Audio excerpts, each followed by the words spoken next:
네, 윤석열 전 대통령이 내란 특검팀의 두 번째 소환 조사를 현재 받고 있습니다. 1차 조사와는 다르게 순조롭게 진행 중인데요. 오늘 관련 내용을 김한규 변호사와 함께 짚어보겠습니다. 어서 오십시오. 오세요. 안녕하세요. 예, 오늘 2차 소환 조사 윤 전 대통령 측이 9시 10분에서 20분에 도착할 수 있다 이렇게 했는데 9시 1분에 도착해서 9시 4분부터 시작을 했고 또 점심시간 지나서 점심은 설렁탕을 드셨고 저녁은 김치찌개 예정돼 있다 이런 소식까지 들어와 있습니다. 오전에는 보니까 체포 저지와 관련한 그 조사가 진행된 것 같은데 그럼 지금 오후에는 어떤 조사가 이루어지고 있을까요? 네, 체포 저지에 대해서는 상당 부분 조사가 이루어진 걸로 알려져 있고요. 네. 오후에는 지난번에 조사가 하다가 아직 채 진행되지 않았던 외환 유치죄, 그러니까 예를 들면 북한과의 어떤 네네. 도발을 유도하지 않았느냐 이 문제랑 이제 직권남용죄, 국무회의 당시 비상계엄 당시죠. 국무회의가 어떻게 좀 진행되었는지 그에 예. 관련돼서 직권남용이 있었는지 그리고 최근에 또 새롭게 불거진 계엄 선포문이 그 사후에 예. 그 허위로 작성된 것 아니냐 이런 다양한 의혹들을 좀 조사하지 않을까 이렇게 예. 지금 전망됩니다. 예, 그러면 그 조사 시간이 9시부터 시작했다고 본다면 밤 9시까지는 할 수 있는 거죠? 그 당사자가 그러니까 예. 피의자가 동의를 한 경우에는 네. 이제 심야 조사도 가능하고요. 예. 그래서 아마 아까 저녁 메뉴까지 김치찌개다 네네, 그러게요. 이런 게 언론 보도에 나는 거 예. 보면 아마 지금 윤석열 전 대통령도 자꾸 이렇게 여러 번 오기보다는 한 번에 좀 조사를 다 받겠다 네. 이런 거 아닌가? 그럼 당연히 이제 심야 조사도 예정돼 있고요. 예. 아마 지난주 토요일이었죠. 1차 조사 때처럼 거의 12시 다 돼서 또는 12시 넘어서 아마 귀가하는 모습이 좀 보여지지 않을까 보여집니다. 그럴 가능성도 있다. 네. 그러니까 그 당사자도 자주 나오는 것은 부담스러우니까. 아마 그 윤석열 전 대통령의 모습을 보면요. 예. 재판 받을 때는 굉장히 많은 지지자들이 외치는 거 보면 약간 때로는 웃기도 하고 그러게요. 손도 흔들고 이런 모습 보여지는데 기자한테도 좀 비켜보라. 저 지지자 좀 심지어는 또 보겠다 말까지 이랬잖아요. 건네시더라고요. 예. 근데 검찰의 이제 특검이죠. 특검에 이제 소환 조사 받을 때는 이제 기자들 물음에도 이제 일단은 대응도 하지 않을 뿐만 네. 아니라 얼굴이 상당히 굳어 있고요. 그러게요. 예. 조사를 마칠 때도 굉장히 이제 굳어 있는 모습입니다. 예, 예. 그러니까 약간 분위기가 다르죠. 그래서 검찰 조사는 본인도 검사 시절에 굉장히 특수사를 많이 하지 않았습니까? 네. 굉장히 정신적으로나 육체적으로 좀 부담이 되는 거예요. 그래서 향후에 이게 3차, 4차, 5차 이렇게 자꾸 불러지기보다는 예. 한 번 조사할 때 가능하면 좀 오랜 시간 조사를 해서 이 횟수를 좀 줄이자 이런 의도도 아마 있지 않을까 보입니다. 예. 네, 특검팀 이제 오늘 오전 조사는 순조롭게 마무리가 됐다라고 밝혔습니다. 오늘 조사는 이제 박창원 총경은 지원을 하는 방식으로 진행이 되고 두 명의 부장 검사가 진행을 하고 있다고 하는데 이게 수사 효율성 차원이다 이렇게 얘기를 했거든요. 어떻게 보셨습니까? 사실 1차 소환 조사는 그때도 심야까지 12시 넘어서 이제 귀가하긴 하셨죠. 윤 전 대통령께서. 네네. 근데 문제는 뭐냐면 그날 당일 조사는 실질적으로 4시간, 5시간 사이 거의 조사가 이루어진 게 없습니다. 예. 네. 근데 그게 바로 좀 전에 말씀하셨듯이 그 체포 저지 관련 의혹에 대해서 이제 박찬원 총경이 이제 수사를 한 거에 대해서 예. 지금 두 가지 의혹을 제기했죠. 하나는 위법한 공수처의 수사에 관여한 경찰이다. 이제 검사가 조사해야 되는 것 아니냐. 이런 식의 지금 반발을 하는 바람에 조사가 이루어지지 않았는데요. 그리고 우리가 고발을 한 사람이다. 피고 고발인이 어떻게 우리 조사하냐 이렇게 말했잖아요. 네, 수사의 예. 공정성에 이제 문제를 삼은 거죠. 그런 문제 제기는 할 수 있다고 생각 들고요. 예. 그래서 이제 특검 측에서도 오늘 또 다시 그런 논란이 불거지게 되면은 윤석열 전 대통령에 대한 어떤 비난의 목소리도 있겠지만 예. 특검이 이렇게 피의자를 조사할 때 너무 이렇게 강압적으로 하는 건 아니냐. 그러면 또 10시간 이상이 또 시간 낭비될 수도 있고요. 그래서 아까 특검보가 말씀하셨듯이 예. 수사의 효율성 차원에서 그냥 현재 지금 부장검사가 2명이 이제 조사하는 걸로 알려졌는데요. 이렇게 되니까 이제 윤 전 대통령도 이거에 대해서 이견을 제시하지 않고 예. 무난히 이제 조사가 진행된 모습입니다. 그 절차나 어떤 사안에 대해서 계속해서 뭔가 문제를 제기하는 윤 전 대통령 측이잖아요. 이번에는 또 2차 소환 조사에서는 비화폰 관련해서 정보 삭제 지시했다 이런 거는 1차 소환 조사 때는 이루어지지 않은 것 같은데 네, 조사가 맞습니다. 예. 이번에는 다뤄줄 수 있을지 왜냐하면 또 최근에 박종준 전 경호처장도 불렀었고 김성훈 전 경호차장도 불렀잖아요. 네. 그럼 이번에 오늘 조사에서는 이것도 이루어질 수 있을까요? 그럼 비화폰 관련? 아마 지금 이제 벌써 오후 조사가 현재 지금 5시가 넘었으니까 거의 한 4시간 이상, 4시간 정도 이제 조사가 진행된 걸로 보여지는데요. 예. 이 비화폰 삭제 의혹도 당연히 조사가 되는 것뿐만 아니라 특검이 굉장히 관심을 많이 가질 것이라고 좀 예상이 됩니다. 예. 왜 이 문제는 뭐냐면 또 어떻게 보면 일종의 그 당시 비상계엄 당시에 과연 이 비화폰 이 대화 상대장들 뭐 군 고위 관부들이라든가 이런 거에 대해서 왜 기록을 다 삭제하려고 지시를 했는가 이런 네. 의혹이 제기된 거 아닙니까? 예. 그러면 사실은 뭐 일반 시민들 입장에서도 어떤 범죄 혐의가 그 부각되었을 때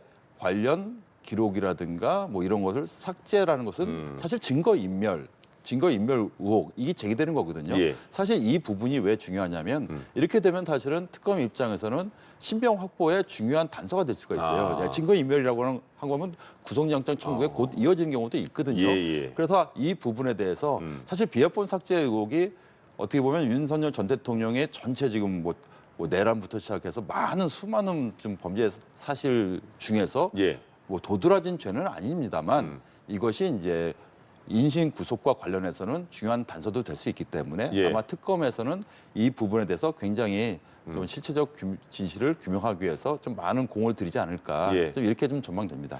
지금 들어온 소식이 위성락 안보실장이 6일에서 8일까지 미국 워싱턴 DC를 방문한다는데 이게 그거 같습니다. 그러니까 트럼프 대통령의 관세 유예 그 시한이 7월 8일까지라서 그 전에 빨리 가서 관세 유예 기간을 좀 연장하려는 건지 아니면 또 거기에 대한 그 협의를 하기 위해서 가는 게 아닌가 싶은 소식 들어온 거 알려드립니다. 그러면 그 비화폰은 근데 압수수색을 했을 때 계속 비화폰 지금 특검이나 검찰이나 경찰이나 비화폰을 확보하지 못했죠 지금. 네, 예. 그거는 그럼 확보하는 절차는 그럼 없을까요? 그 부분도 사실은 이게 시기가 예. 사실 지금 상당히 지금 지났죠. 지났습니다. 예. 이게 6개월 작년 12월에 이제 불거진 상황이기 그러니까요. 때문에 이 부분에 대해서도 그간에 사실은 이제 검찰에서 특별수사본부를 구성을 해서 이 부분에 대해서 집중적으로 수사한 사안 아니겠습니까? 예. 근데 아직 이 구체적인 어떤 수사 성과가 이제 나오지는 않았는데 이제 물론 이제 관련자들 진술에서 유의미한 뭐 단서는 확보할 수도 있었다고 보지만은 네. 이제 현물 자체는 아직은 더 수사가 특검에서 진행될 필요가 있다. 좀 이렇게 보고 있습니다. 예. 네, 국무위원 조사 관련해서도 조금 여쭤보겠습니다. 전날 이주 교육부 장관을 불렀는데 이때 이제 특검은 윤 전 대통령에게 직권남용 혐의를 적용할 수 있을지 살펴보고 있습니다. 특검이 이제 소집 통보를 받지 못한 국무위원들이 이 계엄 선포를 심의할 권한을 박탈당한 것은 아닌지 살펴보고 있다고 하거든요. 이게 논리가 입증될 수 있을까요? 사실 이 국무회의라는 것은 사실 뭐 헌법에도 나와 있고 뭐 일반 시민들도 다 알고 있듯이 어떤 특정한 어떤 뭐 국가 현안에 관련돼서 국무위원들 우리가 국무위원들이라고 하면 대표적으로 장관들 아니겠습니까? 예. 그럼 모든 국무위원들을 출석시켜 가지고 뭐 대통령이 현안에 대해서 이제 논의하고 거기서 관계 국무위원은 이제 서명하고 이런 작업이 되겠는데 네. 이 비상계엄 관련해서는 최근에 논란이 되고 있는 것이 모든 국무위원을 이제 그러니까 나와라 그 시간에 사실 그때가 밤 9시나 10시 경우로 저때 좀 기억이 나는데요. 예. 모든 국무위원을 다 부른 것이 아니라 네. 또 일부 국무위원한테는 연락을 하지 않은 것으로 지금 그러게요. 의혹이 제기된 겁니다. 사실 그렇게 되다 보면은 그 관계 국무위원들 같은 경우는 사실 비상계엄이라는 것은 그 수많은 국가 현안 중에서도 굉장히 시급하고 긴급하고 중대한 사안 아니겠습니까? 네. 그렇게 되면은 가서 그 국무회에 참석을 해서 대통령의 이제 뭐 비상계엄 필요성을 듣고 그거에 대해서 찬성 또는 이제 반대 뭐 이런 의견을 개진할 수 있는 것이 국무위원들인데 예. 이러한 어떤 뭐 논의할 수 있는 내지는 찬반을 의견을 개진할 수 있는 기회를 박탈한 것은 예. 일종의 지금 뭐 권리 행사를 방해한 것 아니냐. 사실 직권남용이라는 거 개념 속에는 이제 관계자의 어떤 권리를 행사를 방해한다는 개념이 들어가 있거든요. 네. 사실 특검은 이 부분에서 주안점을 두고 아마 직권남용으로 이제 법리를 구성을 해서 좀 기소할 가능성이 좀 있다. 좀 이렇게 보고 있습니다. 그래서 저희가 조사할 때 그런 말이 계속 붙어 있는군요. 직권남용, 권리행사 방해 이게 항상 붙어 다니던데. 예, 같은 어차피 이제 직권남용이라고 할 때는 예. 남용을 해서 누구의 권리 행사를 방해했느냐 또는 누구의 의기에 의무 없는 일을 행사하겠느냐 예. 이게 하나의 그 개념이라고 좀 이해하시면 될 것 같고요. 예. 그래서 그러면 결국 아까 좀 전에 말씀드렸듯이 뭐 왜 내가 그 국무위원회 나도 국무위원인데 이런 중대한 사안에 사실 밤 9시에 몰랐던 거 아니겠습니까? 그쵸. 그러면은 그날 출석하지 않은 국무위원은 그걸 아마 뉴스를 보고 알았을 그러게요. 것 같아요. 예. 그럼 굉장히 본인도 내가 국무원인데 여기 국무회에 참석 못한 거죠. 아마 이렇게 접근할 것으로 보여집니다. 그렇군요. 예. 그 한덕수 전 국무총리가 그 당시에 이랬습니다. 그 계엄 선포문 자체를 보지 못했고 그 국무회의 끝나고 나서 집에 왔나? 뒷주머니에서 보니까 그 종이가 나왔다 이렇게 말을 했고요. 뭐 이상민 전 장관도 멀리서 보니까 단전단수라는 그 문구가 보인 것 같다 이렇게. 그러니까 그 문서 자체를 거의 보지 못했다 이렇게 주장하는 그 사안이 많았었는데 지금 다시 특검이 그 조사하는 거 보니까 사후겸 선포문을 한덕수 전 총리가 사후에 이제 그 부속실장 강희구 전 부속실장이 그 문서를 만들어서 한덕수 전 총리가 사후에 서명을 했는데 문제될 것 같으니까 아예 그냥 폐기해라까지 지시했다는 내용이 나온 거잖아요.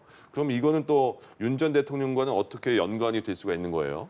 사실 이 부분도 굉장히 좀 어떻게 보면은 사실 좀 되게 충격적인 사안입니다. 예. 어떻게 그 한 나라의 어떤 국가 시스템이 이렇게 돌아갈 수 있는가라는 것에 대해서 좀 놀랄 뿐인데요. 아니 국무회의에서 논의된 사안, 좀 전에 말씀드렸듯이 이 비상계엄이라는 것은 헌법에 명문화돼 있을 뿐만 아니라 네.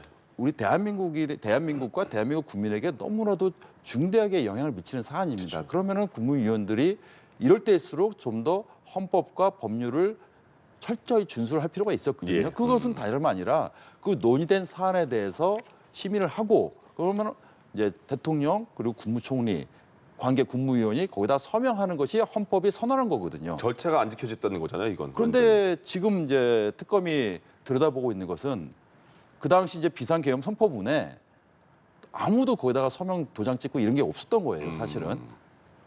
그러면은 그게 무슨 비상계엄인지 좀 이해가 안 되고요. 예, 예. 거기서 그친 것이 아니라 그 후에, 그러니까 그 후에 이제 이것이 계엄 해제가 이제 계엄 비상계엄 해제되지 않았습니까? 네, 국회에서. 국회에서. 또 많은 국민들이 이거에 대해서 많이 이제 비난과 분노에 이르렀고 바로 이제 검찰이 대대적으로 수사에 나섰습니다. 네. 그러더니 김용현 전 국방부 장관 바로 이제 인신 구속되기도 했고요. 그 과정에서 이것을 주먹구구식으로 비상계엄 선포문을 또 작성을 한 다음에 여기다가 뒤늦게 관계 국무위원, 총리, 대통령의 이 서명 도장을 받은 거예요. 그러니까요. 그것도 며칠 지나서. 예. 그럼 그거라도 또 가만히 그냥 뒤늦게 만들었으면 냅두면 되는데 이것을 또 다시 이제 물론 이제 아직까지 뭐 규명된 사실은 예. 아니지만 뭐 한덕수 총리가 이 부분에 대해서 또 뭐 폐기하라는 어떤 지시를 했다 이런 또 의혹도 제기된 거예요. 그러니까 사후에 이거 서명하는 거 자체가 문제될 수 있겠다. 폐기하라 이렇게 지시했다. 이렇게 의혹이 되는 거죠. 의혹이 지금. 된 거죠. 예. 의혹이 있는 거죠. 그러면 사실은 사후에 만들어진 거에 대해서 부담감이 있는 거거든요. 네. 그러면 부담감이라는 것은 이것이 불법이 될 수도 있겠다라는 본인도 인식이 있었던 거예요. 그럼 예. 거기다 또 폐기하는 건데 이 과정에서 많은 헌법과 법률을 더 나가서 형사법을 위반한 의혹들이 줄줄이 제기되는 거예요. 예. 그래서 이 부분에 대해서는 특검이 좀 심도 있게 좀 수사할 필요가 있다. 왜냐하면은 이거는 대한민국 시스템이 뒤흔드는 굉장히 중대한 사안입니다. 이런 것들이 다시는 향후에 재발되지 않기 위해서는 철저히 규명해서 책임자에 대해서는 명백한 어떤 책임을 물어야 되는 거 아닌가 좀 이렇게 보고 있습니다. 그러니까 헌법 재판 받을 때 윤석열 전 대통령이 그렇게 말했잖아요. 이거 사후에 서명하는 것도 긴급한 상황이면 그럴 수 있다라는 식으로 말을 했었나. 아무튼 비슷하게 말한 기억이 나는데 그러면 이 사안에 대해서 사후에 계엄 문서를 뭐 폐기까지 했다 이런 얘기가 만약에 나온다면 윤 전 대통령에게는 어떤 잘못이 있었다고 특검은 지금 바라봐야 되는 거예요? 그 절차적 정당성이 없는 거를 알면서 진행시켰다 이런 거예요? 뭐예요? 네, 그 부분에 대해서는 예. 사실은 이제 중대하게 헌법과 법률을 위반한 네. 것이 이제 헌법재판 과정에서 몇 개 드러났기 때문에 예. 탄핵됐습니다. 지금 이제 특검이 들여다보고 있는 것은 네. 뭐 정치적 책임, 비난 이게 문제가 아니고 예. 그 형사법적으로 어떠한 범죄를 구성하고 이거에 대해서 죄를 물을 수 있는가를 들여다보고 있는 거거든요. 네. 그래서 지금 특검이 들여다보고 있는 죄명은 이제 허위 공문서 작성, 그러니까 허위로 공문서를 만들었다. 예. 네, 이런 부분을 들여다보고 있는 거고요. 더 나아가서 또 왜 폐기했느냐? 네. 그럼 또 이게 공용서류 무효죄라는 게 또 있거든요. 그래서 이런 죄에 해당되는지 그러고서 이제 관계자의 진술을 듣고 예. 뭐 증거를 파악하고 또 더 나아가서는 오늘 또 조사 과정에서도 이 부분도 또 심도 있게 좀 조사가 이루어질 것으로 보여집니다. 예. 네, 이제 특검에서 굉장히 다양한 혐의에 대해서 들여다보고 있는 것 같은데 외환 혐의 관련해서도 질문을 좀 드리겠습니다. 이제 이미 군 관계자 상대로 조사가 이루어졌다는 발표도 있었고요. 이미 방첩사가 지난해 6월부터 이 평양 무인기 침투 작전을 알고 있었다는 내용도 있었어요. 예, 평양 무인기가 우리나라에서 백령도에서 이제 출발을 해서 네. 이제 평양까지 가고 이게 사실은 뭐 거기에 또 뭐 이렇게 북한 정권을 좀 굉장히 이제 비난하는 또 일종의 삐락의 유인물이겠죠. 예, 사실 그것도 뭐 포함되어 있다 이런 언론 보도도 있었는데요. 사실 예. 그것이 대대적으로 진짜 평양 시내에 뿌려졌으면은 또 남북 간에 굉장히 또 좀 뭐랄까 심각한 또 갈등이 생길 수 있죠. 갈등 예. 요소가 생길 수도 있었는데 그것까지는 이르지 않았는데요. 그러면 과연 고 무인기를 왜 북한에다 보냈는가? 사실 그 과정에서도 많은 또 의혹들이 또 특검 수사 내지 검찰 수사 과정에서 드러난 게 또 있어요. 그 예. 당시에 윤석열 전 대통령이 굉장히 좋아했었다. 그 예. 소식을 듣고 좋아했었다는 보도도 있고요. 또 더 나아가서 김용현 전 국방부 장관이 뭐 경력금을 또 하사했다 이런 보도도 있는데요. 그런 게 군 관계자들의 진술인 거잖아요. 예, 진술이죠. 예. 예. 그래서 이 부분도 역시 특검이 밝혀야 될 일인데 그러면 여기서 이제 외환죄가 문제되겠습니다. 예. 외환 유치죄라는 건데 이게 과연 이제 북한과 서로 간에 이제 짜고 이거 통모대 짜고입니다. 짜고 이제 우리나라의 국가의 어떤 뭐 직접적인 전쟁은 아니더라도 어떤 전시 상황을 만들려고 했던 것인지 그게 외환 유치죄의 구성 요건이라는 예. 거죠. 사실 근데 예. 이 부분은 이제 북한과 이제 통모 예. 그 짜고 이런 부분까지 이제 특검이 증명해야 되기 때문에 그 만만치는 않은데요. 그러네요. 예. 사실 그렇지만은 또 이 외환죄 중에서 또 일반 이적죄라는 것도 있습니다. 아. 이것은 통모까지 입증하지 않고 예. 우리나라 군사상에 굉장히 해로운 상황을 이제 초래할 경우에는 처벌될 수 있는 규정이거든요.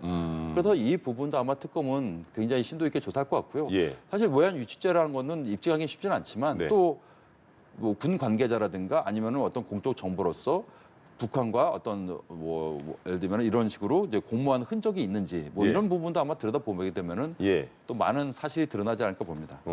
그러니까 그 내란 특검에서도 오늘 조사할 분량이 많기 때문에 오늘 다 끝난다면 추가 소환은 없겠지만 그렇지 않으면 추가 소환 가능성도 있다 이렇게 말했거든요. 네. 근데 어쨌든 잘못을 했고 전직 대통령인 상황에서 특검에서 계속 추가 소환하는 게 부담스럽지 않을까 이런 생각도 들고 또 거기에 계속 잘 응할까 윤 전 대통령이 그런 생각도 드는데 소환은 계속 언제까지 이루어질지 그리고 또 하나 그게 만약에 안 된다면 구속영장 청구도 가능할까요? 특검이 지금 조은석 특검이죠. 예. 예, 특검이 고민하는 부분은 바로 그 지점일 것 같습니다. 네. 사실은 이제 지금 현재 지금 3개 특검이 지금 대대적으로 출범을 해서 예. 각각 좀 맡은 수사 범위를 수사를 개시를 했는데요. 맨 처음에 적극적으로 수사에 나선 것이 지금 현재 조은석 특검 쪽에 이 내란 관련 범죄거든요. 그렇죠. 예. 근데 이게 한편으로는 가장 핵심적인 범죄 사실인 예. 어떤 내란죄는 이미 재판받고 있는 상황입니다. 그러면은 이에 관련돼서는 또 다시 수사해서 재판에 넘길 수 없어요. 그냥 기소를 할 수 없습니다. 예, 예. 예, 이미 끝난 사안이기 때문에. 그러면은 다른 범죄 혐의. 그래서 지금 비합본인이 아니면 외환죄니 뭐 이런 구무회 관련 유들 조사하고 그러니까 다른 관련자들을 조사하고 있는데 네. 아까 제가 모두에 말씀드렸듯이 왜 고민되냐면은 예.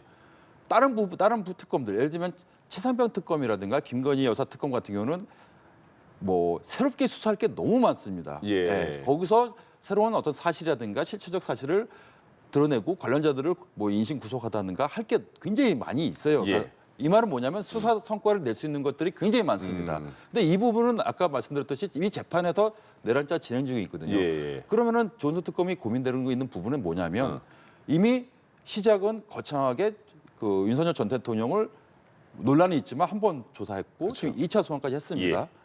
그럼 남은 건 뭐냐면 지금 국민들은 어떤 실체적 진실도 궁금하지만은 그럼 예. 앞으로 무엇을 할 거냐는 거거든요. 그럼 이제 또 3차 소환, 4차 소환 이렇게만 계속 할 것인지 네.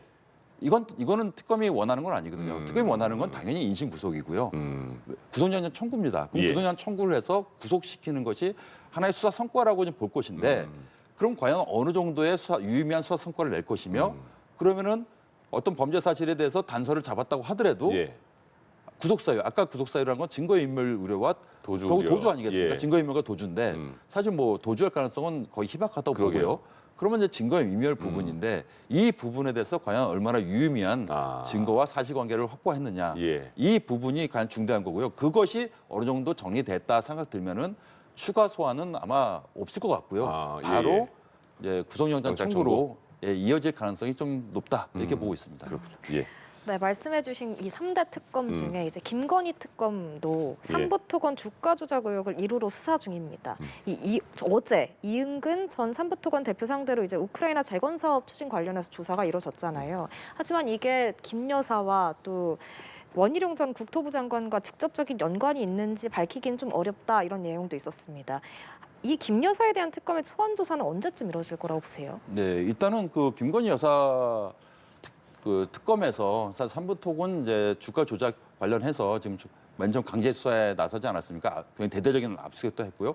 사실 굉장히 좀 약간은 이거는 좀 예상 밖이었다 생각이 드는 게 가장 어떻게 보면 알기 쉽고 좀 어떻게 보면 기존에 수사가 충분히 진행되었던 이 도이치모터스 관련 주가 조작 관련 수사부터 먼저 이렇게 치고 나갈 거라고 예상했는데 삼부토건 관련 수사는 이제 이 김건희 여사 특검에서 이제 단초를 쌓고 하나하나씩 나가야 되는 부분이거든요. 예. 사실 이 부분도 있고 지금 양평 고속도로에 관한 특혜 의혹도 있지 않습니까? 네. 굉장히 많은 수사 범죄 혐의가 있기 때문에 많은 관련자들이 있고요. 그리고 앞으로도 이제 강제 수사할 부분 또 수많은 참고인들이 있습니다. 그래서 이 부분은 오히려 해야 될 사안들이 너무 많기 때문에 아마 김건희 여사를 소환 조사하는 것은 좀 당분간 쉽지 않을 것 같다. 예, 수사가 어느 정도 진척된 다음에 상당 기간 조사 마무리되고 좀 어느 정도 마무리 나중에 좀 시간이 지난 다음에 아마 소환 조사가 이루어지지 않을까 좀 이렇게 보고 있습니다. 네, 오늘 관련 내용 김한규 변호사와 함께 짚어봤습니다. 고맙습니다. 고맙습니다. 감사합니다.